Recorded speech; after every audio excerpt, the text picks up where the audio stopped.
Hello, my dear students. How are you? All are doing well. Welcome to my English class. Today we will learning about forms of verb. Our job is to learn and teach. Today our part for verb. The five main form of verb in English are base form, also known as verb first. Second में past simple, also known as verb two. Third, past participate, also known as verb 3. Present participate, also known as verb 4. Third person singular present, also known as verb 5. Today we will learning about forms of verb. आज हम सिर्फ क्रिया के रूप के बारे में जानेंगे। जैसा कि आप स्क्रीन पर देख पा रहे हैं, अंग्रेजी के वाक्य में आपको काल के अनुसार अथवा आवश्यकता अनुसार क्रिया के योग्य रूप का प्रयोग करना पड़ता है। किस परिस्थिति में क्रिया का कौन सा रूप प्रयोग में आता है, यह जानकारी जितनी आवश्यक है उतना ही क्रिया के रूपों को बनाना भी जरूरी होता है। इसलिए आगे आने वाली जानकारी ठीक से याद होने तक बीच बीच में इस तरह पढ़ते रहें। लगभग सभी क्रियाओं के 4 रूप होते हैं।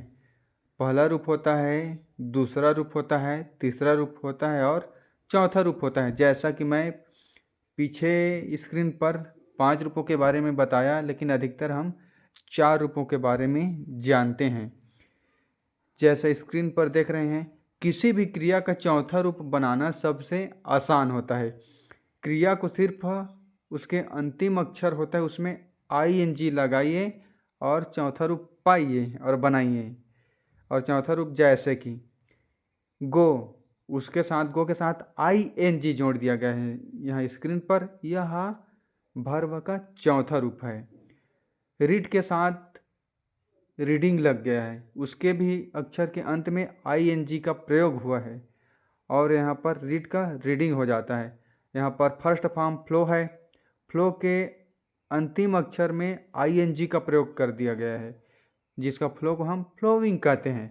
इसी तरह फर्स्ट फॉर्म का फोर्थ फॉर्म, चौथा फॉर्म बनाना सबसे आसान है।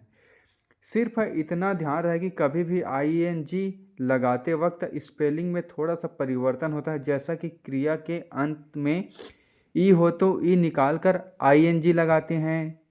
एग्जाम्पल, कम प्लस ING, तो यहाँ पर ई को हटा दिया गया है। कमिंग, कमिंग, कमिंग लिख दिया गया है। जैसे राइट, राइट के अंतिम अक्षर में ई लिखा गया है, उसके साथ ई को हटाकर ING जोड़ दिया गया है और राइट का राइटिंग हो गया। फर्स्ट फॉर्म से यह सीधे चौथे फॉर्म में बदल गया, चौथे क्रिया में बदल गया। और हाइट का, हाइट के अंतिम अक्षर जो लेटर है वह ई है, तो ई को हटाकर हम वहाँ पर ING लगा दिए तो हाइट का हेडिंग हो गया। इसी तरह हम क्रिया का चौथा रूप का प्रयोग करते हैं और बनाते हैं। इसी प्रकार एक सिलेबल क्रिया के आखिरी अक्षर के पूर्व यदि स्वर हो तो क्रिया में ING लगाते वक्त अंतिम अक्षर 2 बार आता है। जैसे स्टॉप प्लस ING, अगर इज इक्वल टू इसको मानेंगे तो स्टॉप प्लस ING को जोड़ देंगे तो स्टॉपिंग। सिट प्लस ING के जोड़ देंगे तो सिटिंग। रन प्लस ING को जोड़ देंगे तो यह रनिंग। यह क्रिया का चौथा रूप बन जाएगा। इसी तरह से हम क्रिया के फर्स्ट फॉर्म को चौथे फॉर्म में कन्वर्ट करते हैं। नोट, जैसा कि आप स्क्रीन पर देख रहे हैं सबसे ऊपर, नोट सिलेबल का अर्थ डिग्री इस प्रकरण में स्पष्ट किया गया है। क्रिया के अंत में IE हो तो IE का Y होता है। जैसे लाई, लाई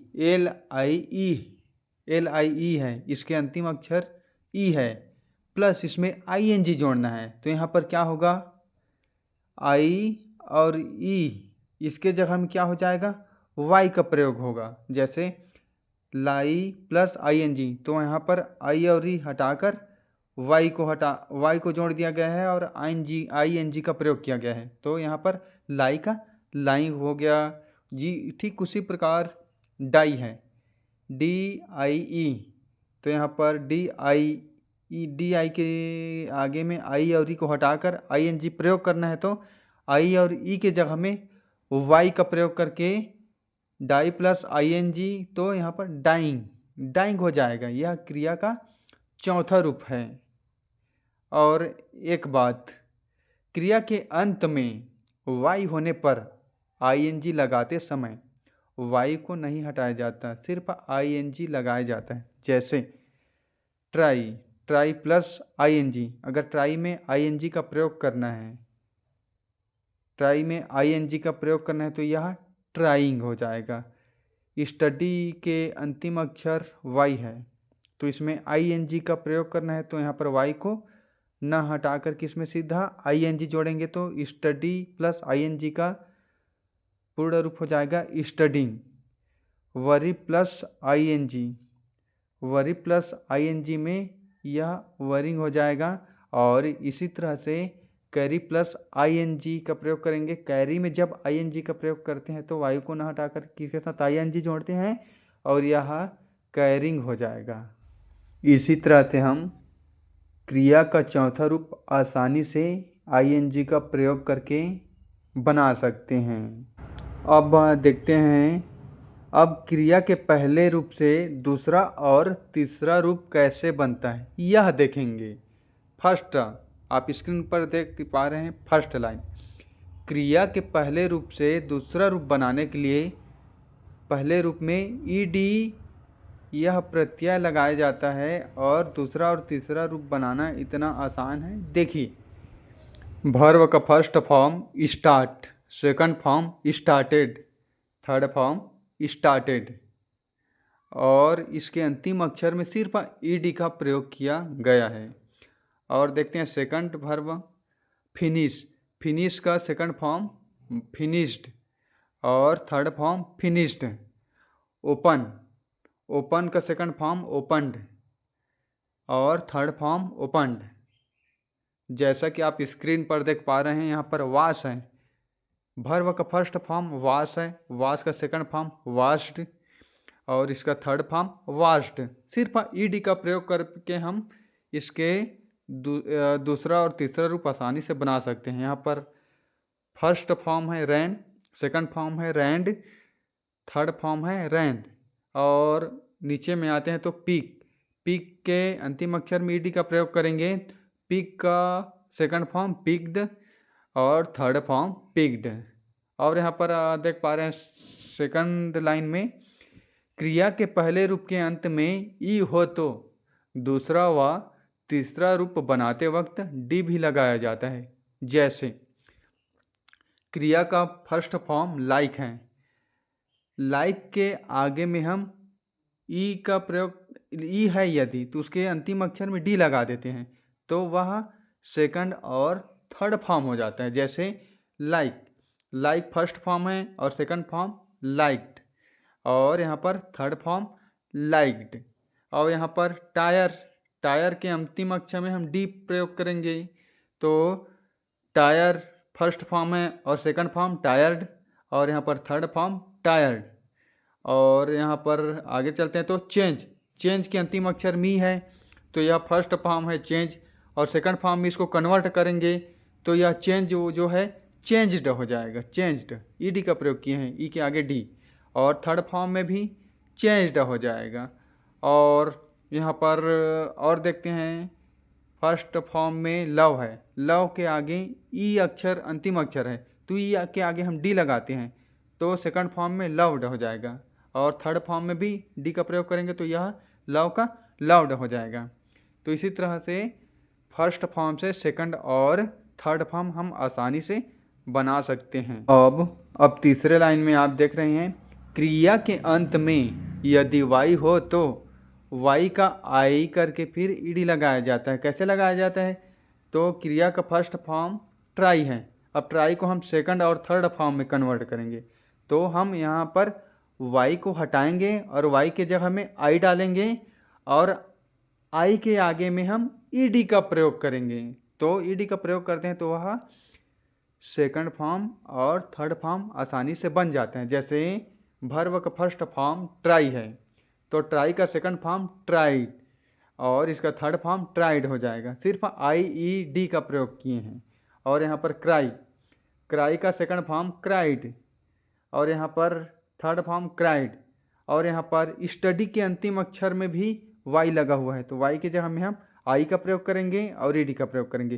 तो फर्स्ट फॉर्म स्टडी है, सेकंड फॉर्म स्टडीड और थर्ड फॉर्म स्टडीड।